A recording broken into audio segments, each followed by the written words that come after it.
Nice. Team work అన్న మేమందరం రావడం, మా శ్రీకాంత్ స్టార్ట్ చేయడం, ఆ తన నుంచి మేము అది చేయడం, ఒక దగ్గరికి రావడం, ఒక్కొక్కరు దాన్ని బిలీవ్ చేయడం, ముందుకెళ్ళడం. ఇక అందరికి ఏంటంటే ఇక మేమందరం ఫ్రెండ్స్ కావడం, వాళ్ళంతా ఒక విలేజ్, మా ఒక ముగ్గురు నలుగురు మేము నాన్ లోకల్స్, మిగతా అంతా లోకలే. శ్రీకాంత్ వాళ్ళ డాడ్ మొండాయి సార్ అన్నారు. ఆ మ్మ్. అంకుల్ ఇంపాక్ట్ దీని మీద చాలా ఉంటది. ఆయన ఏంటిది మన ఎన్ఎస్ఎస్ క్యాంప్ అనేది చేస్తుండే అన్నట్టు లంబడిపల్లిలో.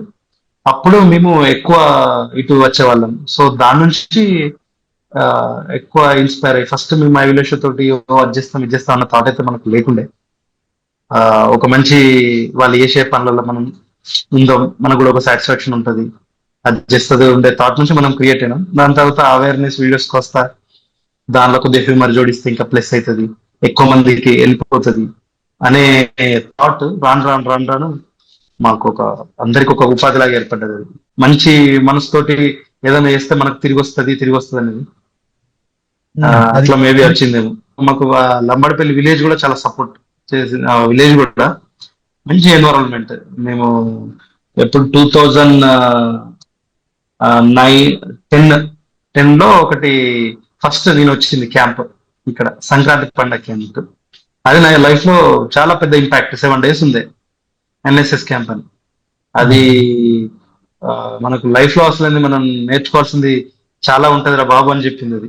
ఎందుకంటే ఆ డైట్ స్టూడెంట్స్ ఉంటారు కదా, TTC. Diet students village TTC ఆ విలేజ్ లో తీసుకొచ్చి ఇక్కడ విలేజ్ లో ఉన్న కొన్ని ఏవైతే కొన్ని విలేజ్ కావాల్సిన పనులు ఏమైతే ఉంటాయో వాళ్ళతో ఇక్కడ చేపించుకొని అక్కడ చిన్న డెవలప్మెంట్ చేపించి ఆ విలేజ్ లో ఉన్న పిల్లలకు రైటింగ్ స్కిల్స్ కానీ అన్ని నేర్పించి 1 week తర్వాత వెళ్ళిపోతారు.